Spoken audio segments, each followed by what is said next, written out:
we finally started to see fall conditions yesterday. That's going to continue into today. It's going to actually be a little bit cooler than yesterday, and then overnight, we're going to have a widespread freeze. It's going to put into the growing season here in the Northland, and we're going to be generally staying dry, not just through early this week, but for much of the week. But we're also going to slightly start warming through the week, so a little more mild by the time we get early this coming weekend. And then we're going to see some rain. Now, we can see a little bit late Thursday, but the real chance for rain is going to come along the storm system as we get later into the week and go into early next week. Well, let's first start with the satellite and radar. We're not really seeing too much when it comes to rain at all. Maybe a few showers here and there around Hayward as well as going to the UP, but you do notice this band of clouds, and this is along the leading edge of a cold front that is passing on through. And if you look at the winds as we get later into the morning, probably going to pick up decently amount. We're going to see some gusts getting up to 20-25 miles per hour at times, for especially on the Minnesota side and along the North Shore there. So it's going to be a little blustery today early on, but the winds are going to calm as you go later and on in the day. But the cold front is going to keep us a little cooler, as I mentioned, than yesterday. Highs today mostly going to be in the 50s, maybe some low 60s possible further south in northwest Wisconsin.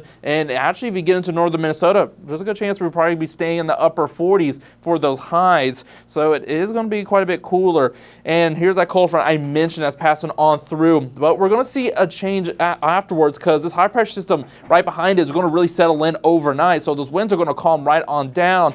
And with the high pressure system settle over place, we're also going to continue to see clear skies, and that means we can see a decent freeze. And it is going to be widespread freeze here in the Northland. We're going to see temperatures drop around freezing, not well below freezing, especially as you go inland into northern Minnesota. We can see some temperatures get down to 28 degrees or colder, which means good chance we see some spots a hard freeze. And I want to be shocked to some spots here and there and kind of areas where they're susceptible to those cold pulls. You can see temperatures drop into the low 20s. And even by Lake Superior, we might be a little bit above freezing, but we're overall going to be seeing widespread frost as well. This is why we do have these freeze warnings in place. So make sure you take any plants on inside if you have any, and just be ready for those widespread freezing conditions to put into the growing season as you get more into fall. And looking at the temperatures as we get later on into the week, going into the weekend, notice they start to warm up. By the time we get to Saturday, we're looking at 60s, low 70s. So it is going to be a gradual warm up as we go through, really picking up on Wednesday. So it is going to feel more mild coming up, but it's not going to be like the summer heat we were feeling last week.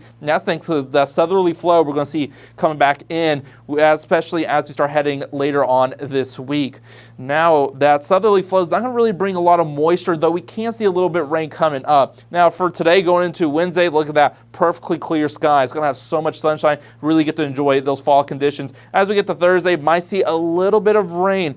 We do have a bit of instability. It's going to be caused by a short wave in our jet stream that's going to move over, but not a ton of moisture. The cold front moving through is going to be kind of weak, so not going to probably see much of a chance. But if you are further east in Northland, especially in the Arrowhead and the UP, there's a somewhat of a decent chance we could see some minimal showers late Thursday going into Friday.